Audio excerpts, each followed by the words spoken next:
I sat quietly in the back of Dad's mahogany-paneled office as the family gathered for the will reading. My sister Victoria adjusted her Chanel suit while my brother James checked his Rolex, gifts from Dad's last business trip. "Can we get this started?" Victoria demanded. "Some of us have corporations to run." James smirked. "Unlike some people who just play with computers all day. If they only knew that my playing with computers had built Sterling Tech into a $50 billion tech empire. But Dad had insisted I keep my success quiet, part of our plan." The reading of Harrison Industrial's CEO Robert Harrison, the family lawyer, began. Mom dabbed her eyes with a monogrammed handkerchief. Robert always knew how to handle the business properly. Unlike Sarah, Victoria stage whispered. "Remember when she suggested we go digital? What a joke."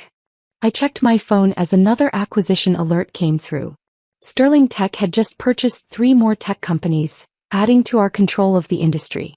"To my beloved wife Margaret," the lawyer read, "buy personal estate and shares in the family home." Mom nodded approvingly. Traditional just as she liked it. "To my daughter Victoria, 30% of Harrison Industrial and the position of CEO." Victoria straightened triumphantly. Finally, someone competent in charge. "To my son James, 30% of Harrison Industrial and the position of CFO." James grinned. The dynamic duo takes control. The lawyer paused, looking at me. "And to my daughter Sarah, my collection of technical manuals and 0 shares in the company." Victoria couldn't contain her glee. "0. Just like your contribution to this family."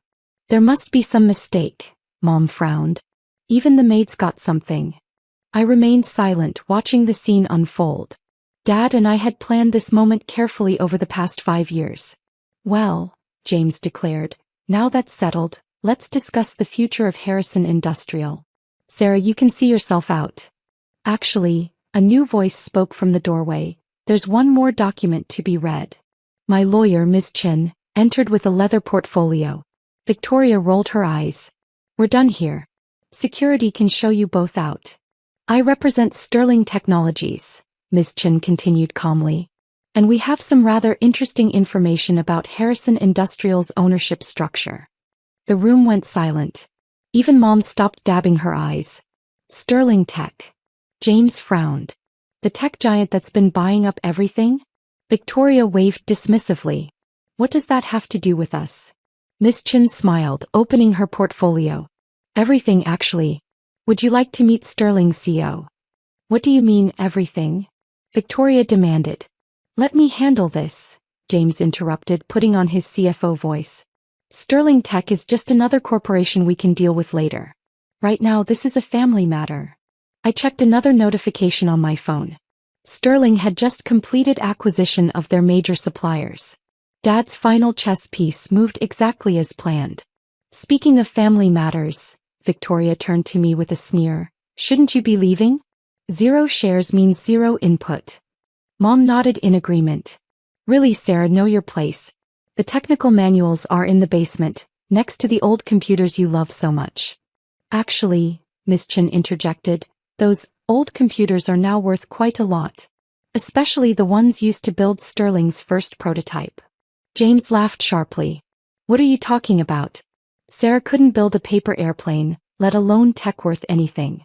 If they only knew those worthless prototypes had revolutionized quantum computing." Dad had watched proudly as I built Sterling from that basement, all while letting my siblings believe I was just playing games. "The future of Harrison Industrial is clear," Victoria declared. "James and I will modernize everything. No more outdated tech suggestions from the family failure." My phone buzzed again. Perfect timing. The final transfers were complete. "About that modernization," Ms. Chin smiled. "You might want to check who owns your technology suppliers first." Victoria's face reddened. "Our suppliers are under strict contract with Sterling Technologies," I finally spoke, watching their expressions. "Along with your manufacturing plants, distribution networks, and cloud infrastructure." "Impossible," James scoffed, but he was already pulling out his phone to check. The lawyer cleared his throat. "There is one more document. A letter from Robert Harrison to be read after the will. More instructions about keeping Sarah away from the business?" Victoria smirked. "Actually," The lawyer adjusted his glasses. It's about Sterling Technologies' ownership of Harrison Industrial's parent company. The room went silent. Even the traffic outside seemed to pause. Parent company? Mom whispered. What parent company? I stood slowly, smoothing my simple blazer. Would you like me to explain, or should my lawyer do the honors? This is ridiculous, James declared, but his voice trembled slightly. We control Harrison Industrial now. 60% combined ownership. Check your phones, Ms. Chin suggested. The ownership structure was just updated. Victoria's gasp echoed through the office as she saw the notification. James's face went pale. But that's not possible, Mom stammered. I smiled, thinking of all the late nights Dad and I had spent planning this moment. Actually, it's not only possible. It's done. The stage was set. Time for the real show to begin. What do you mean it's done? Victoria demanded, her perfectly manicured hands shaking as she gripped her phone. Sterling Technologies, Ms. Chin announced, through various subsidiaries owns Global Dynamics Corporation, which, as of this morning, is the parent company of Harrison Industrial. That's impossible, James sputtered. We would have known. Would you? I asked quietly. You were too busy mocking my computer games to notice I was building an empire. Mom's face had gone pale. But Sterling Technologies is worth $52 billion as of this morning, Ms. Chin confirmed, making its CEO one of the youngest tech billionaires in history. Victoria's laugh held a note of hysteria. This is absurd. Sarah can barely handle a spreadsheet. Really? I pulled out my tablet, displaying Sterling's holdings.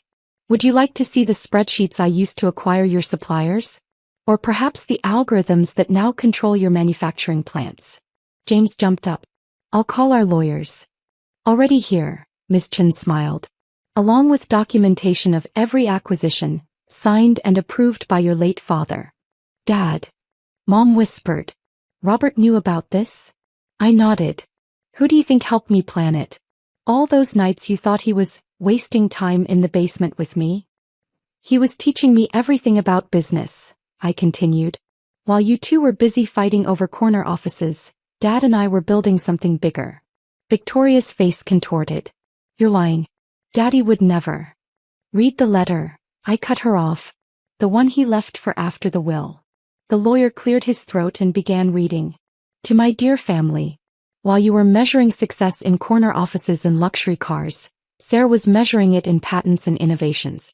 She didn't need shares in Harrison Industrial. She built something far greater.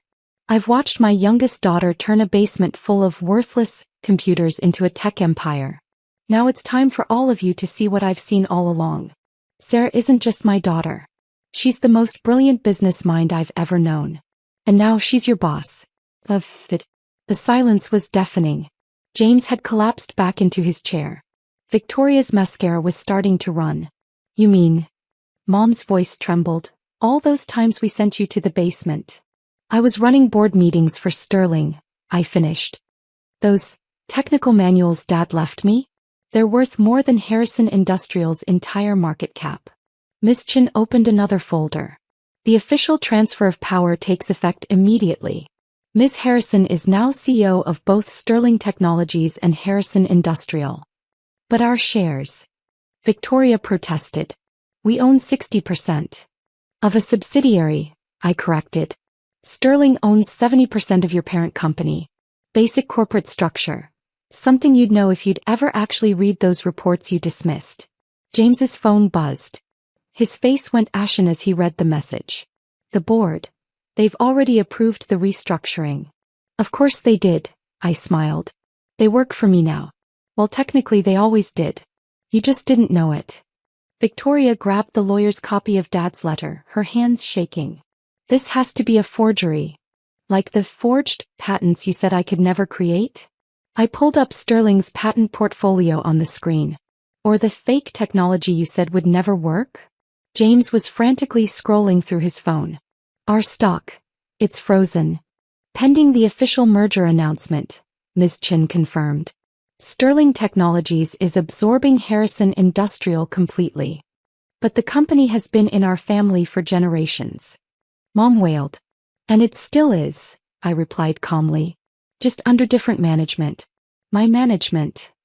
Victoria's face twisted with rage. You planned this all along. You and Daddy. We're building the future while you were busy buying sports cars with company money, I finished. How is that Lamborghini, by the way? The one you expense as a business necessity?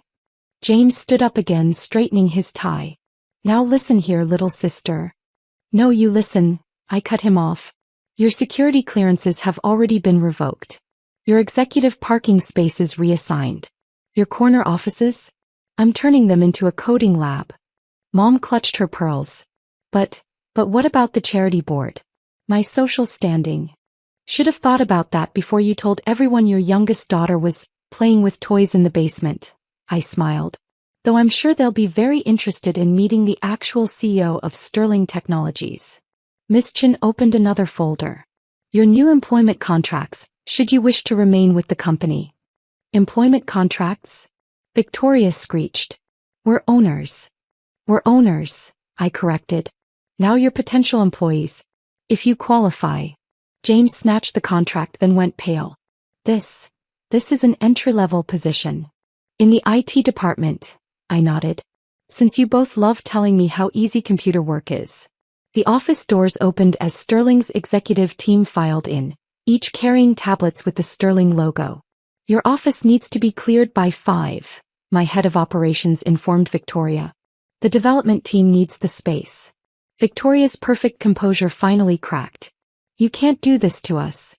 Actually, I stood, smoothing my blazer. I already have. But don't worry. Dad left you those technical manuals too. You might want to start reading. The next morning I sat in my new office. Dad's old space completely transformed with Sterling's cutting-edge tech. Multiple screens displayed global operations while my siblings' desperate messages filled my phone. Victoria had sent 32 emails about family loyalty. James's secretary called 15 times about urgent financial matters. Mom's texts alternated between guilt trips and social climbing attempts. They're in the lobby, my assistant announced. All 3 of them. Been waiting 2 hours. The security feed showed a very different family. Gone was Victoria's smug superiority, James's arrogant stance. Mom's social queen demeanor had crumbled. They looked like what they now were, unemployed former executives begging for a meeting. Let them wait another hour, I said, approving a billion-dollar acquisition. Silicon Valley doesn't pause for family drama. When security finally escorted them up, their shock at the office transformation was visible. Gone were the old money trappings, replaced by holographic displays and quantum processors. The basement toys they'd mocked now powered a global empire. Sarah, Mom started, her voice trembling. Darling, about what we said. The basement comments? The constant mockery? Do be specific. We have quite a history to cover. James stepped forward. About my position. Your former position, I corrected. How's the IT training manual coming along? Chapter 1 can be quite challenging for beginners. Victoria's face flushed. This is ridiculous. I have an MBA from Harvard. Yes, you mentioned it daily. I cut her off. Funny how that MBA didn't teach you to spot a tech revolution happening in your own basement. My phone lit up with another acquisition alert. I smiled at the notification. That was the NASDAQ, I announced. Harrison Industrial has officially been delisted. Sterling Technologies is now your only option for employment. Mom sank into a chair. The country club board has been informed of the change in management, I finished. Though they're more interested in meeting the real CEO of Sterling than hearing about your charity galas. James tried his CFO voice. The shareholders are thrilled, I cut him off. Stocks up 40% on the merger news. Turns out those worthless computers were worth quite a lot. Victoria's perfectly maintained facade finally cracked. What do you want from us? Want? I looked up from my screens. I have everything I want. The company, the patents, and Dad's faith in me proven right. We're still family, Mom pleaded. Family. I laughed softly. Was it family when you banished me to the basement? When you told the board I was an embarrassment? When you spent years treating me like a failure? My assistant entered with more files. The Silicon Valley expansion is ready for your review. And the tech blogs are loving the story. Basement genius outsmarts siblings. Perfect timing, I smiled. Send them the photos of my first server farm. The one Victoria called a waste of electricity. James stepped forward desperately. Sarah, please. Please what? Give you the positions you never earned? The respect you never showed? Dad knew what he was doing when he picked me. Victoria's tears threatened her perfect makeup. We didn't know. That's the point, I cut her off. You never bothered to know. Too busy counting your bonuses to notice I was building an empire right under your feet. I stood, walking to Dad's old photo wall, now displaying Sterling's global operations. You know what the funny part is? I offered to teach you. All those times I tried to explain the technology, the potential. You just laughed and went back to your corner offices. We can learn, Mom offered weakly. Of course you can. Starting with basic coding, just like every other entry-level employee. I turned back to my screens. If you qualify for the positions. Victoria's composure broke completely. You're enjoying this. Almost as much as you enjoyed mocking my computer games, I agreed. How does it feel to be on the other side? My assistant appeared again. Your keynote speech at the tech summit is in an hour. And the Forbes interview about America's youngest tech CEO is confirmed. Thank you, I nodded. Show them out. Unless they're ready to fill out those entry-level applications. As security led them to the door, Mom turned back. We were wrong about you. No, I said quietly. You were wrong about everything. Technology, business, success. None of it works the way you thought. But don't worry, you'll have plenty of time to learn. Starting from the bottom. The door closed on their shocked faces. Through my windows I could see their reserved parking spots being reassigned, names already replaced. My phone buzzed with a text from Victoria. Can we talk about this? I smiled, watching my empire's operations flowing across the screens. Success wasn't just about proving them wrong. It was about building something so massive they couldn't ignore it anymore. And now, every time they read about Sterling Technologies, they'd remember the sister they banished to a basement that became a launching pad.